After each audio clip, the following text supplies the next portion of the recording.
It's strange, but I can't remember the last thing she said to me. I remember details that should be inconsequential.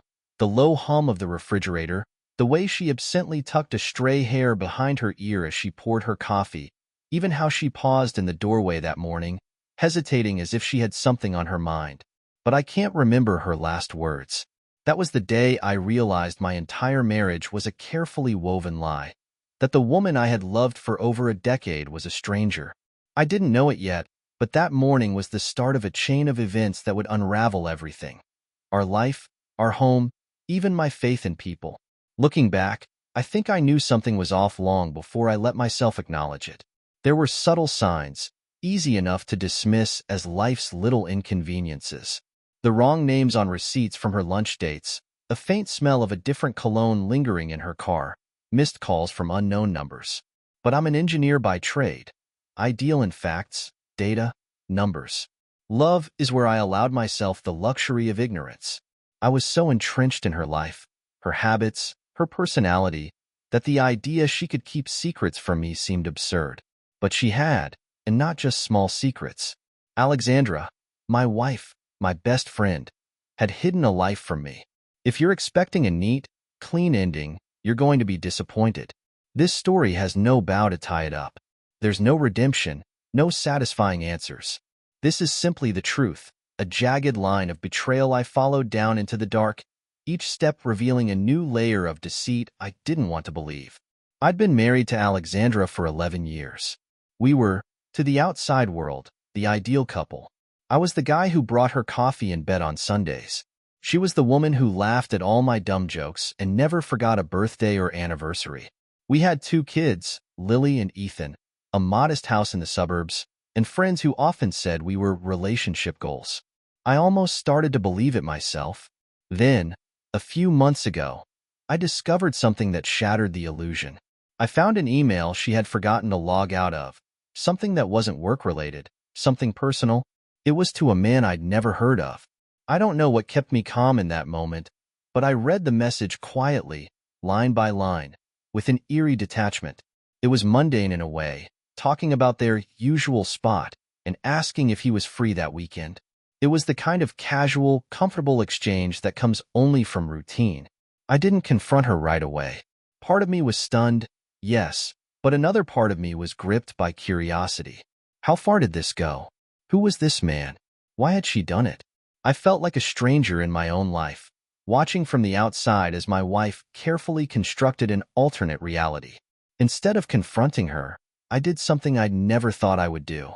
I began keeping track, noting down all the things I'd ignored before, looking for patterns, anomalies, things that didn't add up. Each day brought something new to the surface, some inconsistency I couldn't ignore. I started to feel like I was investigating my own marriage. One day, when she went to yoga, the supposed alone time she had always insisted on, I followed her. I kept a good distance, careful not to be seen. I watched her park in a different lot than usual and walked to a cafe a few blocks away. A few minutes later, he showed up, a man in his mid-40s, with a dark beard and a confident stride.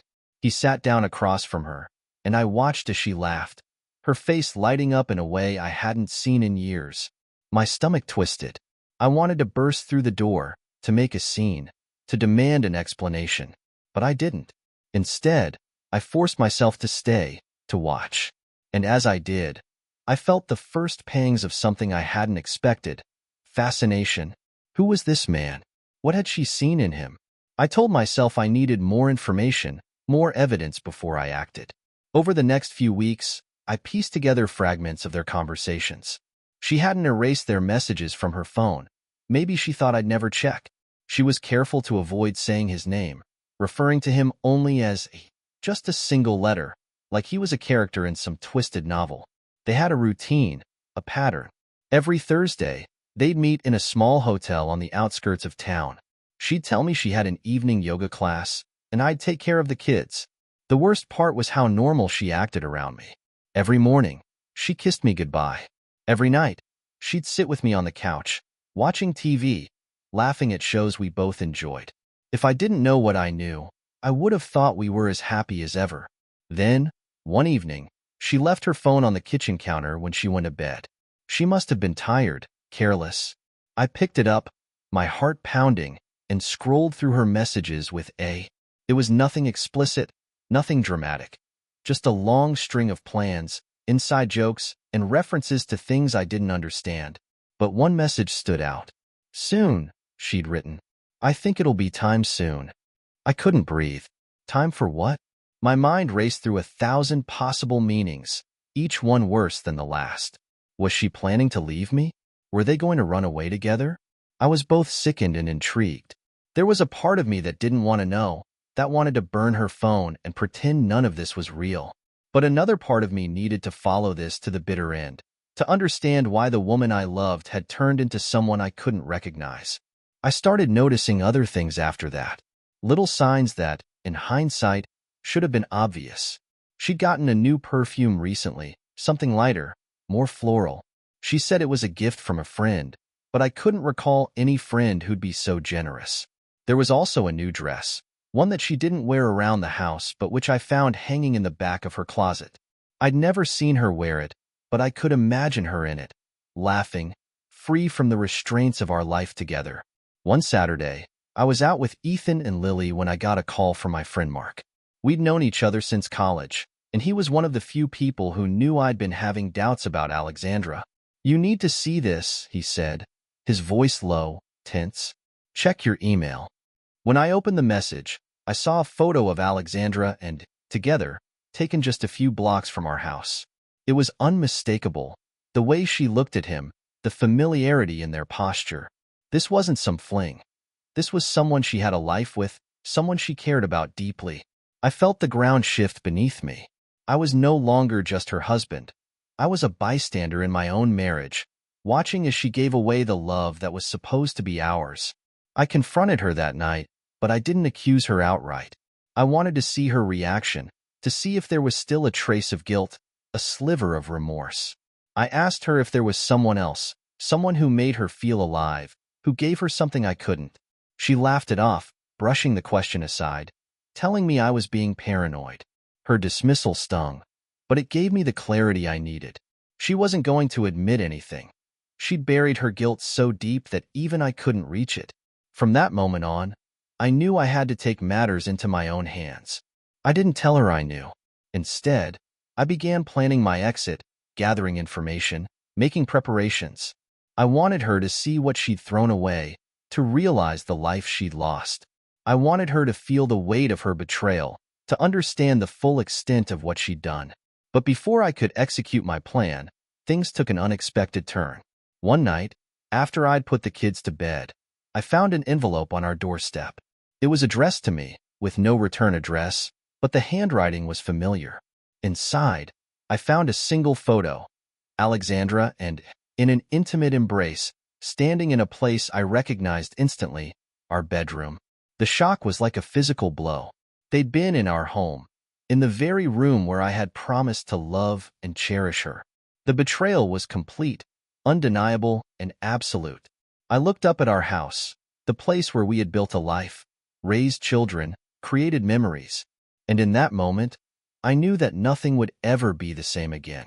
I kept replaying the image of that photo in my mind, analyzing every angle. Alexandra and A, in our bedroom, no less. My hands shook each time I looked at it, but I needed it to feel real, to remind myself of the person she'd become. The house now felt like enemy territory, a shell filled with memories turned hollow. But I couldn't let my anger show. Not yet. So, I tucked the photo away and decided to find out everything I could about it and how deep this betrayal went. The first thing I did was try to figure out who he was. I started with Alexandra's email. She was cautious, deleting most of their exchanges, but she wasn't as careful with her contacts. I found an email listed simply as AP, with a corporate domain I didn't recognize. I entered the domain into a search engine and discovered it belonged to a private financial firm on the other side of the city, a firm specializing in asset management. A theory began to form, one that was almost as horrifying as the affair itself. Was Alexandra hiding money?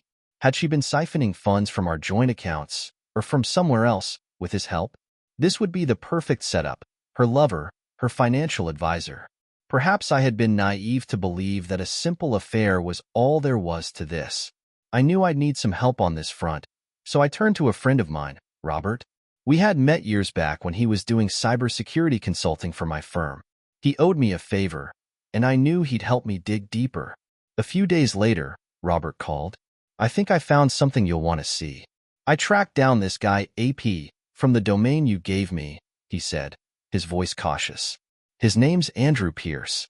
He's been employed at Atlas Financial Group for about 8 years, but here's where it gets interesting. He's been handling some hefty private accounts for clients who, let's say, want to keep their finances off the radar. My heart raced. What does that mean exactly? Atlas handles some sensitive accounts, offshore money, tax havens. They do work that keeps them under scrutiny, but they're good at covering their tracks. Andrew, from what I can tell, is a pretty key player there, especially with their, more creative clients. My guess? He knows a lot of tricks. I tried to absorb the information, my mind buzzing. So, he's her lover and her financial handler? It's possible. Maybe she's just another client, Robert said, his tone uneasy, but it's odd for sure. I also found a few flagged wire transfers linked to an account in the Caymans, under a shell company named Delphi Holdings. And, get this, the name on that account is Alexandra. A dull roar filled my ears. Alexandra, with a hidden offshore account? And this man helping her? My initial suspicion had been right. This wasn't just an affair. She was moving money, stashing away who knew how much. Robert, I said finally, I need you to help me monitor these accounts. If she's moving money, I need to know where it's coming from, where it's going. There was a long pause. Okay, but you realize this is crossing a line, right? I don't care, I said, the words coming out sharper than I'd intended. I need to know the truth. Once Robert had agreed to help, I turned my attention to Alexandra's daily routines, looking for signs of other secrets she might be hiding. Over the next few weeks, I tracked her every move, careful not to tip her off. I'd find excuses to stay late at work, watch the kids on weekends, and told her I had a new project in the evenings so I could work in the study while actually monitoring her location and messages on a cloned version of her phone. But Alexandra was more cautious than I'd realized. She didn't text Andrew often, and when she did, the messages were vague and brief. She saved most of their more intimate or incriminating exchanges for email, which she was careful to delete after each exchange. It was like she'd been trained to cover her tracks. One night, while she was showering, I installed a small listening device in her car, hoping to capture anything that might give me more answers. The next morning, I found myself listening to the recordings, my ear pressed to my phone like a detective in a bad spy film. I listened to her mundane calls to friends, her usual podcasts, and then, as I was starting to think it was all a waste, she placed a call to someone. "Hi," she said, her voice soft, almost seductive. "I have everything set for Thursday. The money's ready." There was a muffled response I couldn't make out, but her reply hit me like a punch to the gut. "No, David doesn't know anything. I'll handle it." She was hiding money, and I was about to find out how much. I needed to know more about Delphi Holdings, the shell company Robert had mentioned. The next morning, I drove to a public library a few towns over, using their computers to dig deeper into Atlas Financial and Delphi Holdings. I learned that Delphi was one of several companies owned by an offshore trust that specialized in asset protection. I wanted to laugh at the irony. All these years, I thought we were partners in life, and here she was protecting herself against me? I spent hours on this, uncovering layers of complexity that only deepened the pit in my stomach. Andrew Pierce, the man who'd stolen my wife, was helping her stash money. But for what? Was she planning to leave, to start a new life with him? The thought sent chills down my spine. What other lies had she woven into our lives? After that day at the library, I hired a private investigator to follow her, someone who could be on her tail when I couldn't be. His name was Derek, and he was discreet and highly recommended. "I'll get you everything you need," he assured me. "These things always have a pattern. We just need to be patient." A week later, Derek called with an update. She met with him last night. They were at a hotel. Nothing unusual there, except when she left, she was carrying a briefcase. It looked like it was pretty full. "A briefcase?" I repeated, my mind racing. Alexandra didn't work with clients directly. She was in marketing. She had no reason to carry cash around, unless this wasn't business-related. Yeah, and here's the kicker, Derek continued. When she left, she didn't go home.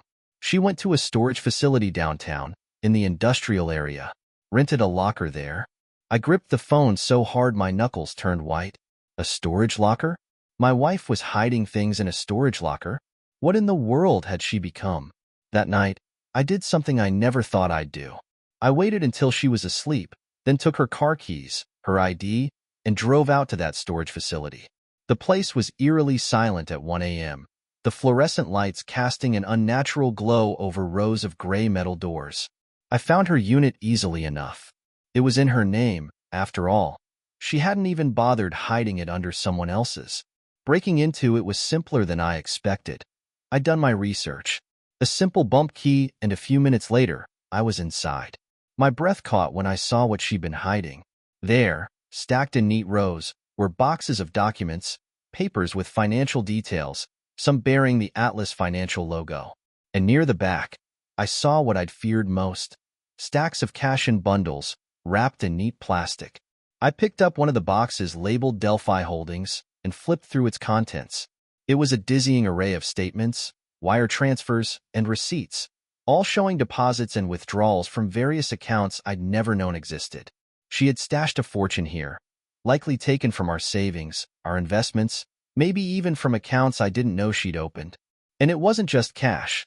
There were contracts, agreements bearing both her name and Andrew Pierce's signature, some even dating back years. I felt a sick, gnawing sense of betrayal that went beyond the affair. She hadn't just betrayed me emotionally. She had systematically drained our life, building herself a hidden safety net with his help. I left the locker, heart pounding, hands shaking, and drove back home in silence. As I pulled into the driveway, I saw our house, the symbol of our life together, now warped into something else. Every shared memory, every laugh, every whispered secret had been tainted. The woman I thought I knew was a stranger, and I was finally starting to see her for what she was: a skilled manipulator, hiding behind a mask of innocence. Now, armed with her secrets, I'd have to figure out what to do next, without tipping her off. The next day, I called Robert. "I need you to go deeper," I told him. "Find out every hidden account she has, every transfer she's made. I don't care how far back it goes. If she's been hiding this much, I need to know everything." Robert sighed. "You know, this is dangerous territory, David. She's working with someone who knows his way around the law, and if you're not careful—" "I'm already past careful, Robert," I replied. "Just do it." As I hung up the phone, I realized that the life I'd known was gone. I'd been trying to hold on to the idea of my marriage, clinging to the possibility that somehow this could be fixed. But that was a fool's hope. The person I had loved was gone, if she'd ever been real at all. I was dealing with someone who had built a web of lies so intricate, so deliberate, that I had been caught in it without realizing.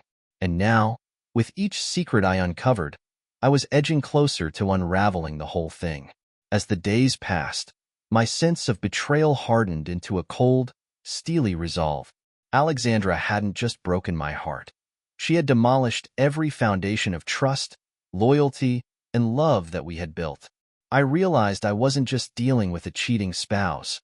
I was up against someone who had manipulated and conned me, all while looking me in the eye and calling me her husband. There was no more room for the man I had been, the one who overlooked red flags and clung to excuses. No. Now, I had to become someone else entirely, someone who could outthink her, outplay her, someone who could make her regret every lie she'd ever told me. It was time to put my plan in motion. I began by transferring funds, small amounts at first, into an offshore account of my own, one Alexandra had no idea existed. I set up several trust accounts, burying them under layers of anonymity that would make even Andrew Pierce's trail look obvious. For weeks, I funneled money into these accounts, building up a safety net for myself and the kids. If she wanted to hide cash for a quick escape, I'd make sure she wasn't the only one who had that option. But my preparations didn't end there. I went into full reconnaissance mode, tracking her every move, every lie she spun. I wanted to know her inside out, to have such a complete understanding of her double life that she'd never see me coming. One day, Robert called with news that would become the turning point in my strategy. I dug into Andrew Pierce a bit more. Turns out he's under investigation by the IRS. They're looking at him for tax fraud, offshore laundering, the whole 9 yards. I clenched the phone in my hand. Does Alexandra know? Hard to say, but if she's smart, she'll have figured out that she's mixed up with someone who's dangerous. I nearly laughed. The irony was so bitter it almost tasted sweet. She'd gotten herself involved with a man who was one step away from ruin, and now I had a powerful ally in the form of the IRS. My mind spun with possibilities. What if I nudged things in the right direction, helped the authorities turn the spotlight on her? What if I fed them everything they needed, strategically, anonymously, until there was no way for her to escape? But that was only one part of my revenge. The other would be far more personal.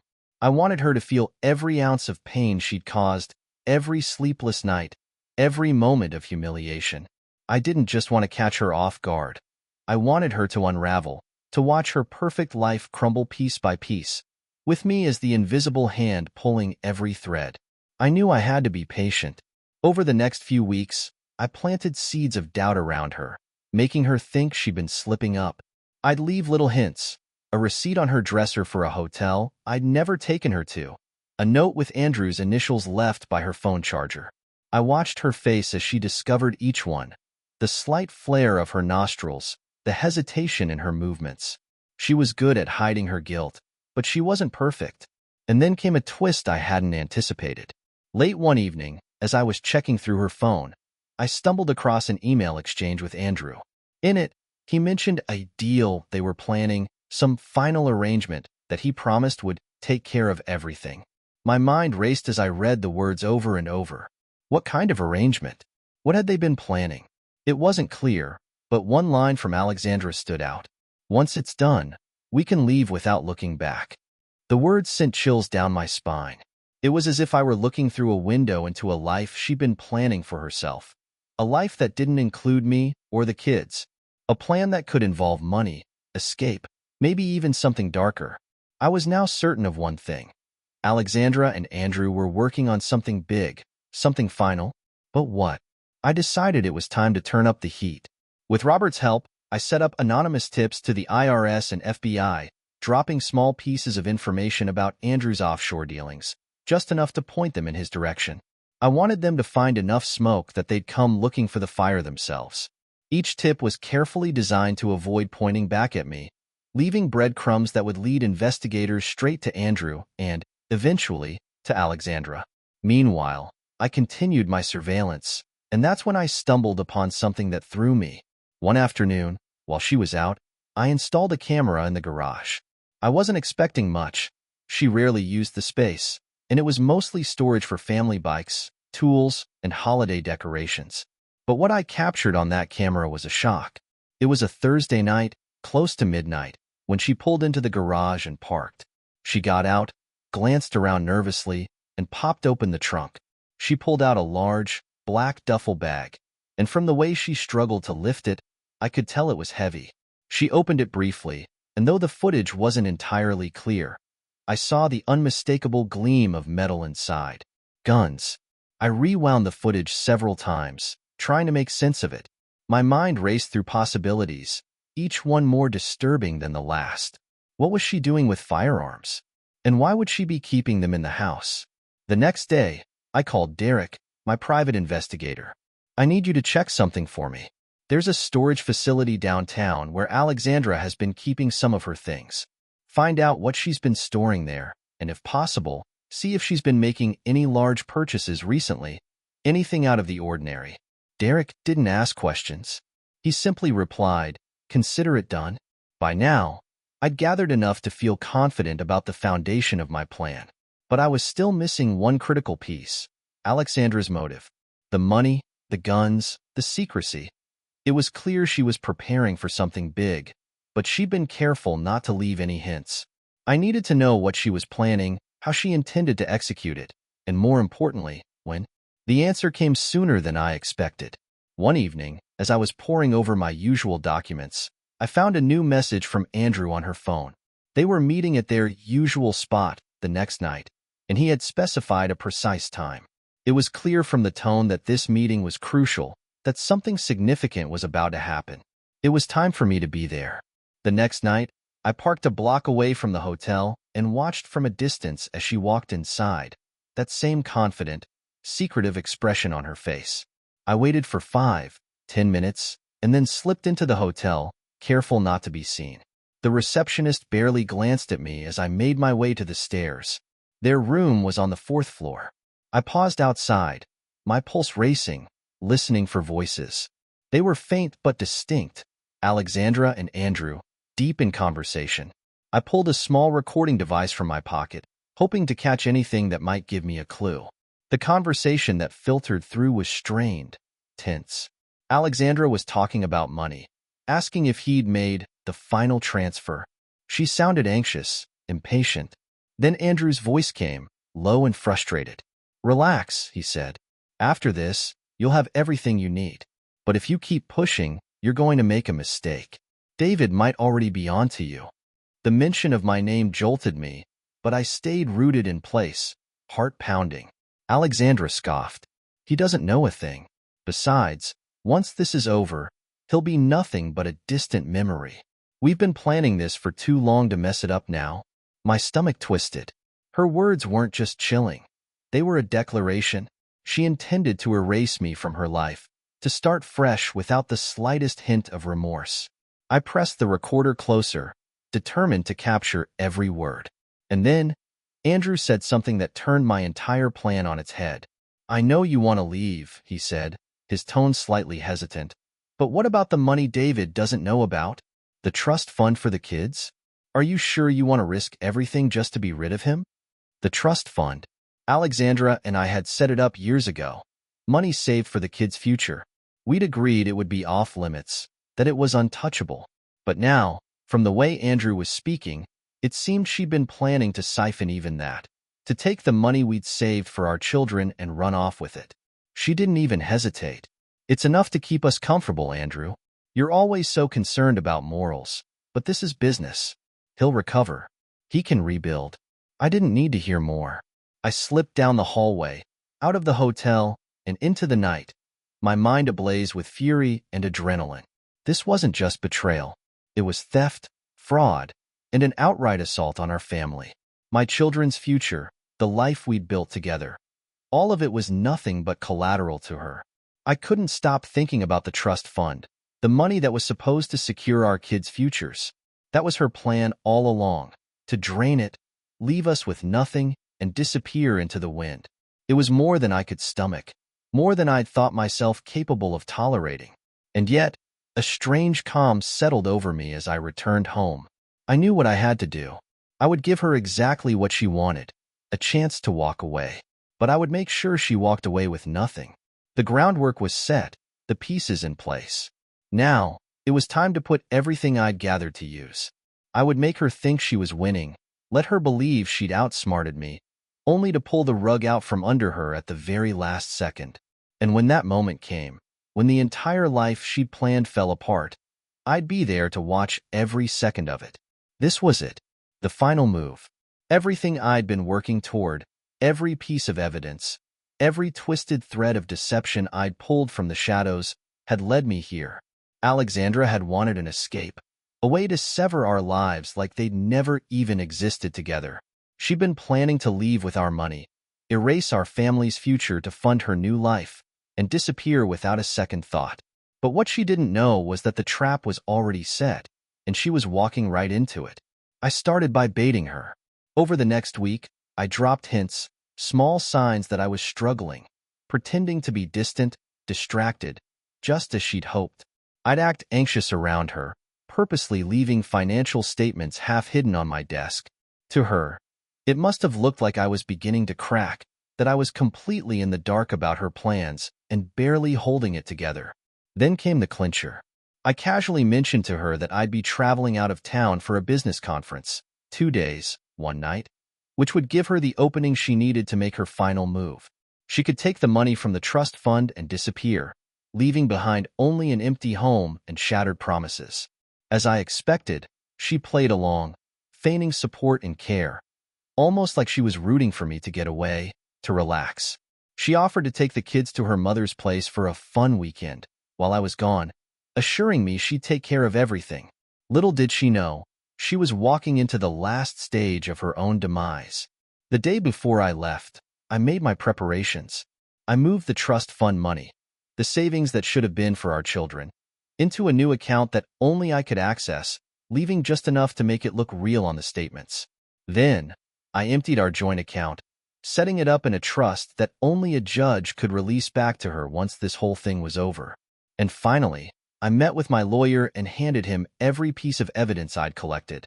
The offshore accounts, the funds siphoned into Delphi Holdings, the recordings, even her secret messages with Andrew. I wanted to make sure that if she tried to contest anything, she'd face a legal mountain she couldn't possibly climb. That night, after the kids were in bed and Alexandra was asleep, I left a small package on her nightstand, a manila envelope with her name scrawled across it in my handwriting. Inside, I placed copies of every financial statement showing her hidden transactions, photographs of her meetings with Andrew, and a simple note, "I know everything." I left for the conference the next morning, giving her a kiss on the cheek like I always did, even managing to smile as she waved me off. My hands trembled as I drove away, my heart pounding, but I couldn't go far. I parked a few blocks down, out of sight, and waited. I didn't have to wait long. An hour later, I watched as she loaded the kids into the car, a carefully packed bag on the back seat. She was ready to go, no hint of regret on her face, just that calm, calculated expression I'd seen in her hotel meetings. She thought she was about to get everything she wanted. I followed at a distance, watching as she dropped the kids off with her mother, her voice cheerful and warm as she said goodbye. Then she turned and got back in her car, her smile replaced by steely determination. She was off to meet Andrew. I stayed on her tail, careful not to be seen, until she reached the hotel on the other side of town. She parked, took out her phone, and called someone. I didn't need to guess who. Andrew. I whispered to myself, the name dripping like poison. I could feel my heart race, the thrill of revenge almost overwhelming. But I held back, watched as she made her way into the lobby and disappeared up the stairs. This was it. I followed her inside, taking my time, stopping by the reception desk to make my entrance seem casual. I even grabbed a coffee from the hotel cafe, letting the minutes tick by as she made herself comfortable upstairs. I wanted her to feel safe, to think she was moments away from success before I dismantled everything. Finally, I went up to the room. I knocked on the door. 3 loud, deliberate taps. There was a muffled sound, hurried whispers, and then the door opened just a crack. Alexandra's face appeared, her eyes wide with shock. "David." Her voice trembled, caught between fear and disbelief. I pushed the door open and stepped inside, forcing her to back away. Andrew was standing there, his face pale and frozen. He tried to speak, to offer some explanation, but his words fell flat in the silence. "Don't worry," I said calmly, holding up my hands. "I just came to say goodbye." They exchanged glances, both of them visibly panicked, their careful plan slipping through their fingers. I could see the calculation in Alexandra's eyes, the wheels turning as she tried to make sense of it all. But it was too late. "You've both been very busy," I said, keeping my tone conversational. "Secret meetings, offshore accounts, weapons stored in the house. Quite the ambitious little escape plan. But did you think I wouldn't notice? Did you think I'd just sit back and let you steal my life out from under me?" Andrew swallowed, his gaze darting to Alexandra. She opened her mouth, perhaps to deny everything, but I held up my hand, silencing her. "No," I said, my voice steely. "You don't get to talk anymore. Not after everything you've done." I reached into my pocket and pulled out a small recorder, pressing play. Her own voice filled the room, laced with contempt as she spoke of her plans, her casual dismissal of me and our children. Andrew's voice followed, outlining the money transfers, the lies, their twisted version of freedom. They listened in stunned silence, their faces a mix of shock and horror as their own words betrayed them. "It's all recorded," I said, savoring the satisfaction of watching their expressions crumble. "Every single word." And I've already given copies to my lawyer, to the IRS, to the FBI. You're both going down, not just for the affair, but for fraud, tax evasion, embezzlement. And that's just the start. Alexandra's face paled, her hands shaking as she tried to find the words.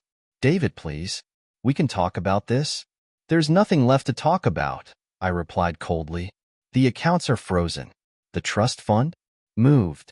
Your offshore accounts? Exposed. And your friend here? I nodded toward Andrew, whose face was now a sickly shade of gray. He's facing enough charges to spend the rest of his life behind bars. Please, Alexandra whispered, a tear slipping down her cheek, her tone desperate. Don't do this. I stared at her, my heart steeled against her plea. This was the woman I had once loved, the mother of my children, the person I had trusted more than anyone. But she had turned herself into a stranger, a hollow shell of the woman I thought I knew. I stepped back, letting the weight of her betrayal sink in. You wanted to erase me from your life? Congratulations. Now you've erased yourself. And with that, I turned and walked away, leaving her and Andrew to their fates, their lives shattered and beyond repair. The aftermath unfolded swiftly. The authorities moved in, seizing assets, issuing warrants, dragging Alexandra and Andrew through a labyrinth of charges that stripped them of every bit of control they'd fought to claim. I watched from a distance, keeping my children far from the chaos, protecting them from the mess their mother had created. I felt a strange sense of peace, a calm I hadn't known in months. It wasn't joy or satisfaction. No, it was simply the quiet that came from knowing that justice had been served, that Alexandra would finally face the consequences of her lies. Months later, as I sat with Lily and Ethan in our new home, I realized that I had left more than just a marriage behind. I had left behind a lifetime of deceit, a web of manipulation that had threatened to consume everything I held dear. And in its place, I had found something far more precious: freedom. And that's how it ended. If you enjoyed this story, don't forget to subscribe, like, and comment your thoughts below. Tell us, what would you have done in their shoes?